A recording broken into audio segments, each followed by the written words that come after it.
Nintendo, go back to your room. Cause today we are playing with power. But that's Nintendo's quote. Can you please let me record my audio?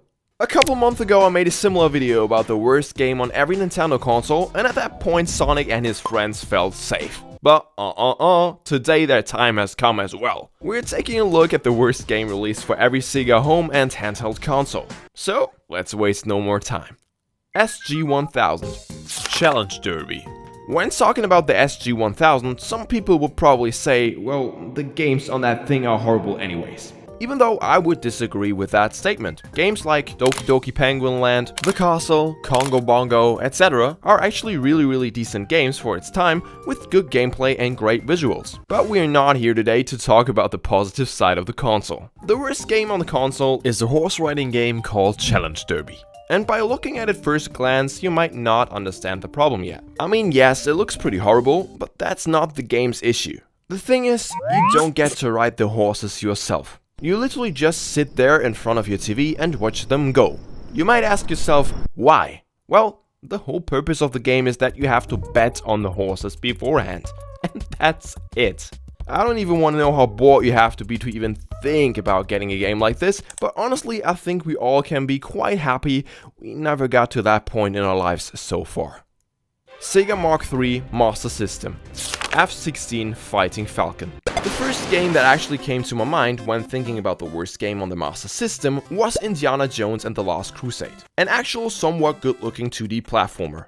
But don't be fooled by the looks of it. Nope. I still remember first hearing about the game and reading that it has fall damage. And this is such a game-breaking mechanic for any 2D platforming game that it honestly makes my platformer fanboy heart bleed a little bit. So why didn't I mention it as the worst game? Because I took a deep dive into Sega forums online and found this masterpiece right here. Don't get me wrong, it probably was a pretty ambitious take on a video game like this for the time it got released, but it just doesn't look or feel good in any way. Only looking at it, you just know it's one of these games that make you want to throw up after a couple minutes playing it, cause I'd honestly get motion sickness. Also, the game sounds like my mom waking me up on a Sunday back in the day by vacuum cleaning at 5:30 in the morning. What else can I say about this game? Well, I think it kinda speaks for itself. Sega Genesis, Wayne's World. Talking about games that speak for themselves, well, I don't even want to know whose idea it was to bring Wayne's World to the party while gathering ideas for some new Genesis video games, but here we are 30 years later. First off, Wayne's World is one of these 2D platformers where the character is just way too big on screen. I would like to see some of the stage, sir, and not your bobble hat looking hat blocking like 1/3 of the screen. Okay, I gotta admit it might be a bit over exaggerated, but I mean, it's hard to not look at that tragic accident right here called the character model. It looks straight out of a creepypasta. Then the sound effect, oh my days. Every time we get hit, Wayne says, and that's honestly a pretty good quote, cause that's what I would recommend you to do when you ever should feel the urge to pick this game up. You should do that. And the gameplay? Oh, don't worry about the gameplay. You don't have to see more of this game to understand what you have to do. You literally saw everything that game has to offer. Game Gear. F-15 Strike Eagle. So we meet again, old friend. Another one of these great flying simulators. I gotta admit that the game at least looks a little bit better this time. The controls and the purpose of the game stay weird though. I mean, the purpose is quite clear, yes, shoot down enemies, if there is any. Cause I mean, if there would be at least some kind of action going on, it could work. But there's times where you can literally fly in a straight line for almost 30 seconds without any other enemy even appearing on your radar. Is this Microsoft Flight Simulator? No, sadly not. I'd still prefer F-15 on the Game Gear over F-16 though, to be fair. The visuals are not as nauseous, and well, at least my mom stopped vacuum cleaning this time. Sega CD, Corpse Killer. From now on we are having a new problem to work with. Full motion video games, or also called FMV games, or as I like to call them, games.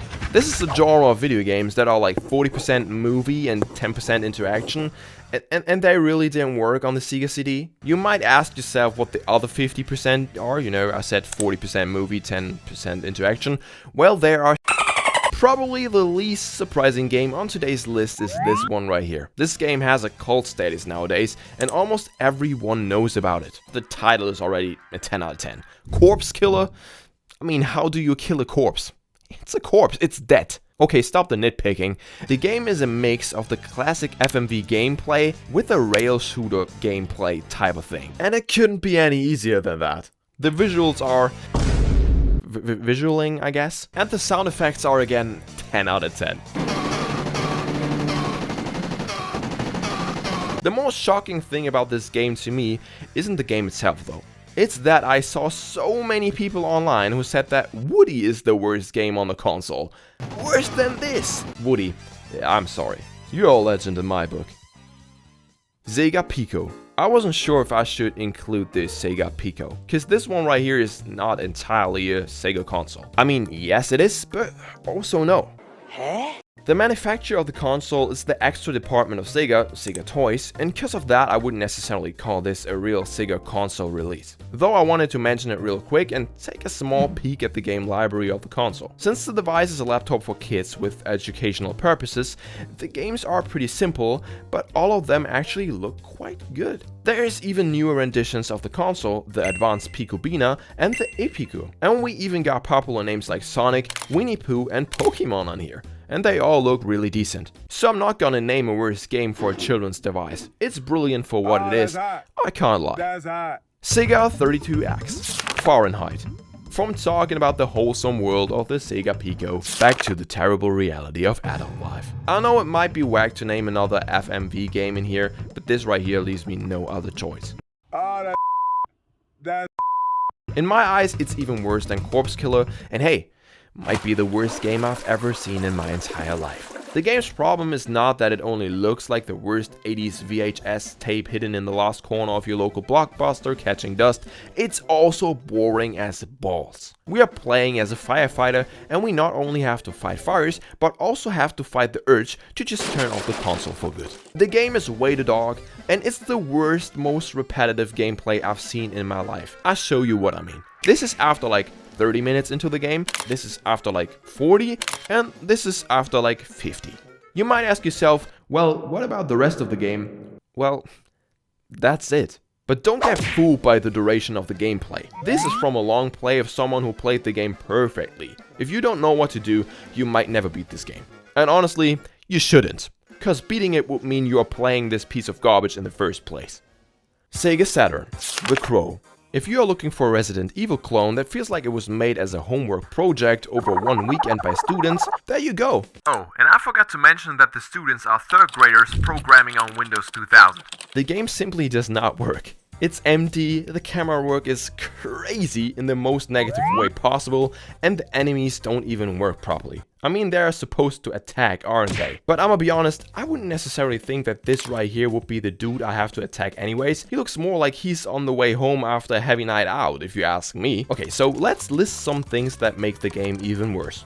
The controls, the pace of the movements of a character, and the hitbox of enemies. Oh yeah, and the crow twerking and...